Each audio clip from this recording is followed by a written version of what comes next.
2024 में लोकसभा का चुनाव होगा, जिसको लेकर सभी दलों की तैयारी जारी है। नीतीश के पाला बदल के बाद जहां एक और महागठबंधन मजबूत हुआ है, वहीं एनडीए कमजोर। ऐसे में एनडीए की नजर छोटे दलों को साथ लाकर आगामी लोकसभा और विधानसभा चुनाव में बड़ा खेल खेलने पर टिकी है। माना जा रहा है कि अगर इन छोटे दलों का साथ एनडीए को मिल जाए तो आने वाले चुनाव का मुकाबला कांटे का होगा। देखिए, महागठबंधन जो है वो 7 दलों से मिलकर बनी है। ऐसे में बीजेपी को इनसे मुकाबला करने के लिए छोटे दलों की जरूरत है। इसमें कोई शक नहीं कि बिहार में जातीय समीकरणों को कोई नकार नहीं सकता। यही कारण माना जा रहा है कि छोटे दलों का नेतृत्व भले ही राष्ट्रीय स्तर के नामी गिरामी नेता नहीं करते, लेकिन चुनाव में विशेष क्षेत्रों और जातीय समीकरणों में ये छोटे दल प्रभावशाली हो जाते हैं। बिहार में पासवान मतदाताओं की संख्या 6% के आसपास है और ये मतदाता पहले रामविलास पासवान के काफी वफादार रहे हैं और अब ये मतदाता का आशीर्वाद जो है वो चिराग पासवान को मिल रहा है।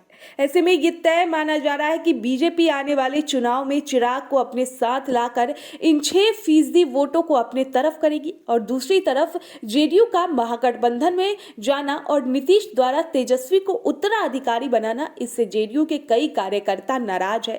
पार्टी के संसदीय बोर्ड के अध्यक्ष उपेंद्र कुशवाहा ने पार्टी छोड़ दिया और अपना एक अलग पार्टी बना लिया।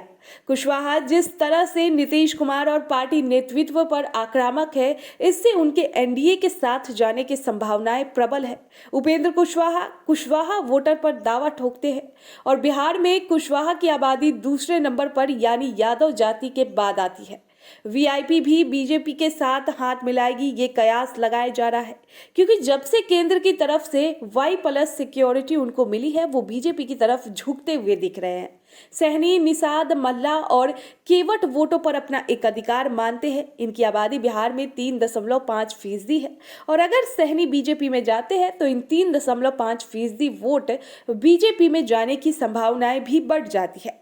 देखिए, बीजेपी लोकसभा चुनाव में 40 में से 40 सीट जीतने का दावा कर रही है, लेकिन बिना छोटे दलों को साथ लिए ये दावे कम और हवाबाजी ज्यादा नजर आ रही है।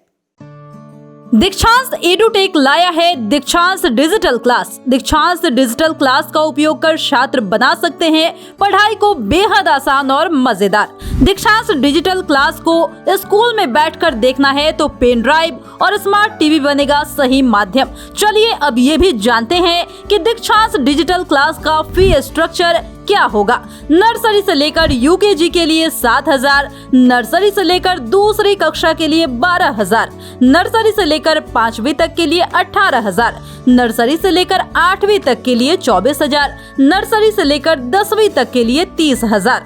अगर आपको डेमो करना है तो उसके लिए आप दीक्षांत डिजिटल क्लास के YouTube चैनल को विजिट कर सकते हैं।